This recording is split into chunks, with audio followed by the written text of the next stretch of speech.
Hi everyone, I'm Danielle Byington, and in this video we are going to be talking about Sir Philip Sidney's Astrophil and Stella, specifically Sonnet 1. So a little bit about Sir Philip Sidney. Um, he is born just before William Shakespeare and his other famous contemporary, Christopher Marlowe. And when you talk about literature from this particular era, whether we're talking about British literature or European literature, um, usually Shakespeare's name dominates that. But Sir Philip Sidney, we think, probably inspired a lot of Shakespeare's work, especially his sonnets. And you can see my other videos discuss that go into discussing that, looking at a comparison of some of Sidney's sonnets, beside of some of the not just sonnets by Shakespeare, but even lines from his plays that bear an uncanny similarity. So something important to know about Sidney is that he's born into a prominent family. He's very much from the beginning involved with the court. His uncle is Robert Dudley, and chances are, if you're a student in my class, that might not mean a whole lot to you. Now, if you are a history major, you may know who that is. That is someone who we think may have been in a pretty steady relationship with Elizabeth I, even though she never officially married. So the other thing we know Sydney for is a more theoretical sort of work called the Defense of Poesy, and that's just their word at the time for poetry.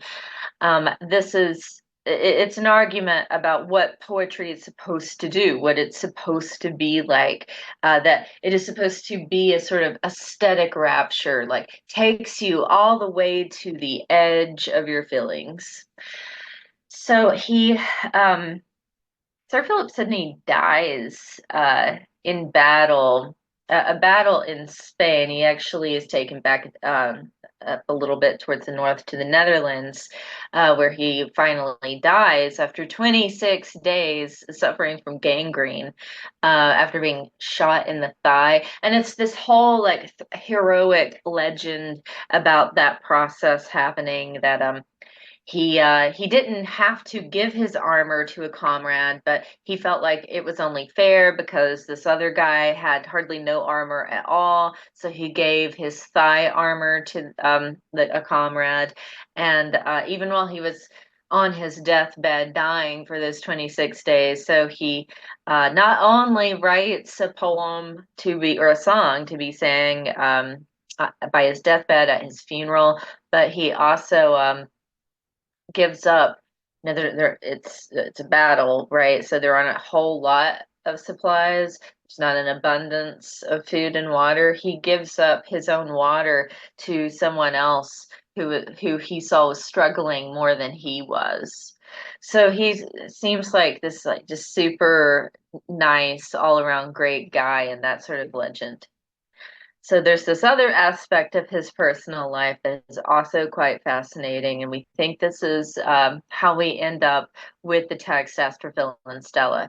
Now, a couple of things here. I know when you go back and you look at this, the title page on the left here, it's spelled Astrophel like with an E, and as opposed to with an I, astrophil.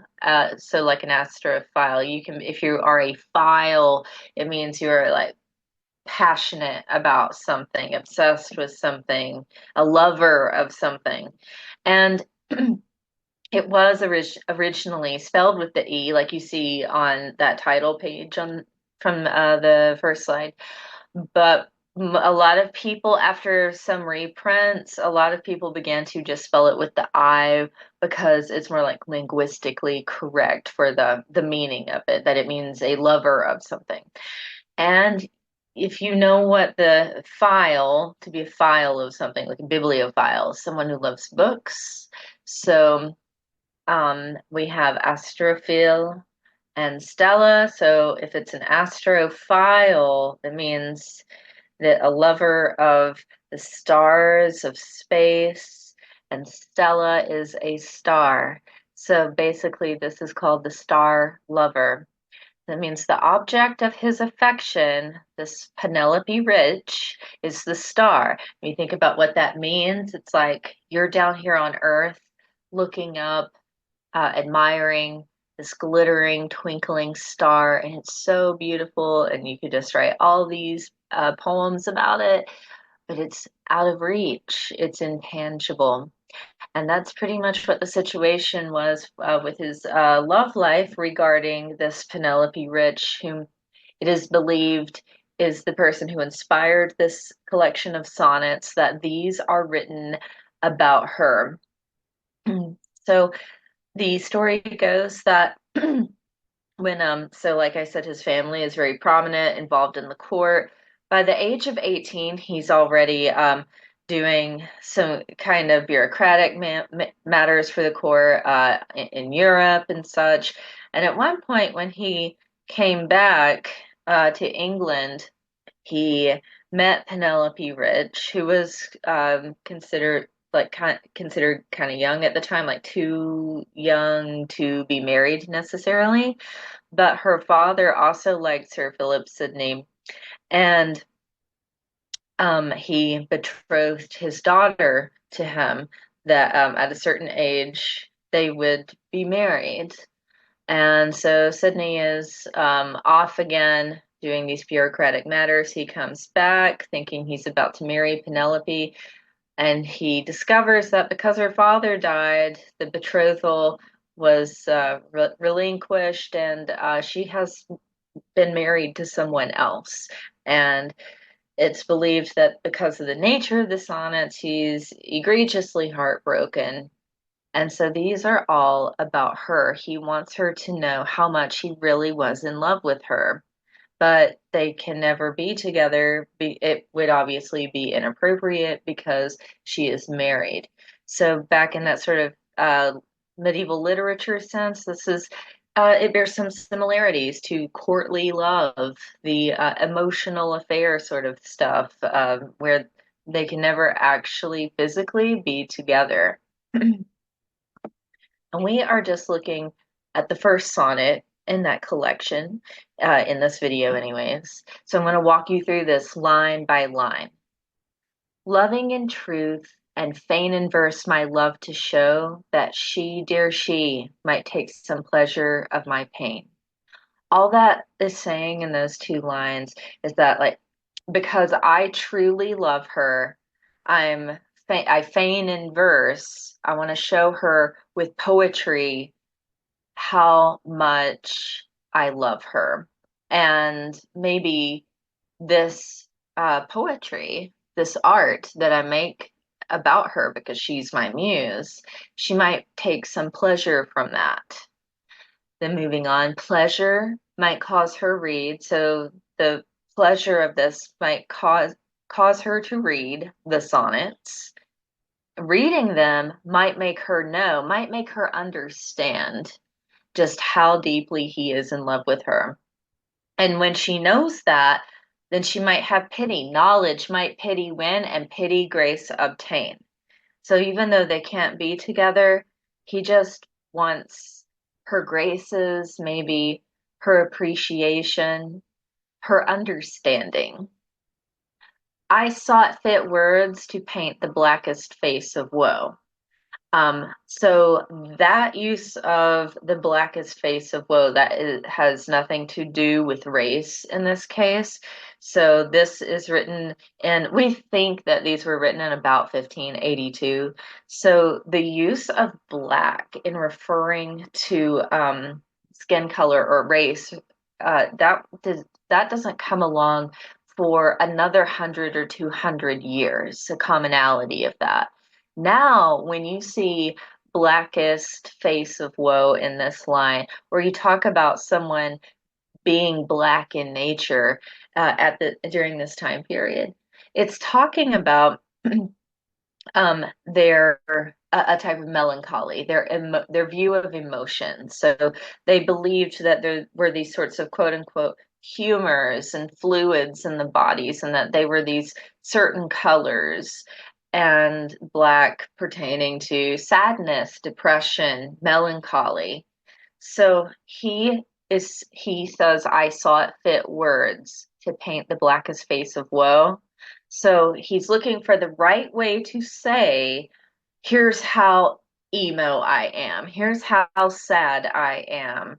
So he's looking for the clearest way possible, all the right words to paint, to design, to show how sad he is to live a life without Penelope Rich.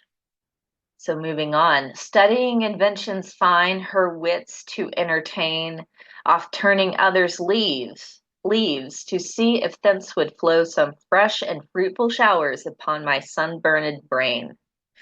So in those 3 lines, we're talking about studying inventions fine. That just means he's reading the works of others. He's reading literature by other famous writers. So the inventions, fine, are the poems, the works of other writers to help show him that, like, what's the best way to write love poetry. And he's doing it for her wits to entertain because he's hoping she will read this at some point. So oft turning others' leaves. This part about that phrase is a common sort of exam question in literature classes. So make sure you're paying attention to this part. Oft turning others' leaves. People I've seen fill out in exams all the time something about, I guess because the next line talks about his sunburned brain. They think this is like real leaves outside in nature, and it's not. um, Back in Sydney's day and up through at least about the 19th century. These are leaves in a book. So pages in a book were called leaves. And that's what he's talking about. He's studying inventions fine, off turning others' leaves. He's still just talking about reading the work of other writers. And when he says, to see if thence would flow some fresh and fruitful showers upon my sunburned brain. He's just wondering if he's going to get some inspiration from this. Fresh and fruitful showers, just flooded with imagination and creativity. He's going to see if that's going to happen anyways over his sunburned brain. It's saying, like, it's kind of like writer's block. Okay, moving on. But words came halting forth, wanting invention's stay. This is like when it's on the tip of your tongue, like you kind of know what you're trying to say, but just can't get it out. But words came halting forth, wanting invention's stay. He's saying, I know what I want to say, but that whole like invention, it's talking about in your brain where your creativity comes from, in your mind, that these words are just like stuck in his head and he can't get them out. Then he mentions invention again. Invention, nature's child, fled stepdame studies blows. So, invention, nature's child. There is this whole discussion in this time period of invention, like creativity, artistic ability, not just writing, like painting, song, all that stuff. That it's considered a quote unquote child of nature, which is also another phrasing for they think it comes from God. They're saying it's like a gift from God. So the nature of it. And it fled stepdame studies blows. So all those leaves, the pages of others he's turning, he's like cramming all this information in his brain, trying to inspire himself to find the right way to say the right thing for Penelope Rich to be impressed. But this creativity it's fleeing, it fled all that studying, all that reading he was doing. And others' feet still seemed but strangers in my way. These are not literal feet. These are not feet you put in shoes. This is talking about, and they would have understood this so much more at the time, that this isn't like the end of the thing on the end of your legs with toes. This is talking about beats in poetry. Sonnets are, I don't really harp on this much because I'm not into the whole meter stuff and the measurement stuff within poetry. But sonnets, especially, are like this excellent model of meter and rhyme. So we have a rhyming pattern going on. You can see in the beginning, we have show and then know, and then pain and obtain, and woe and flow, and entertain and brain. You can see that every other line is rhyming. So sonnets have different patterns like that. Um, the feet, though, those are pairs of syllables. So that's how we get things like iambic pentameter, which you have probably heard of before when you had to study Shakespeare. So every pair of syllables is a foot. So when he's talking about feet, he's talking again about the studying inventions fine, off turning others' leaves. He's still talking about all the other writings of other authors. And thus great with child to speak, and helpless in my throes. So this is pointing again to that creativity where he called it invention, nature's child, just a couple lines above this. He's great, saying he's great with child. Sir Philip Sidney is not pregnant. He's talking about nature's child. He's talking about that creativity being kind of lodged in his brain, and so he can't get it out, and it's driving him crazy. He tells us because he says he's helpless in my throes, biting my truant pen, beating myself for spite. So you've probably seen people do that, like a nervous tick. I hit the end of the pen in their mouth and I chew on it, and it's like really kind of a gross habit. But hey, look, people have been doing that for centuries. So he's has all this anxiety about it. So he's biting his pen, beating himself up over his inability to just write this down. And we finally get to that last line, and it's not the speaker saying this, it's his muse. So his internal creativity, source of creativity says, "Full," said my muse to me, "look in thy heart and write." This is like, just put down all your self criticism, all your self doubt, and just write. Because what you really want to say to Penelope Rich will come out the way that it's meant to. Okay, that's all for Sonnet 1 by Sir Philip Sidney. Thank you for watching.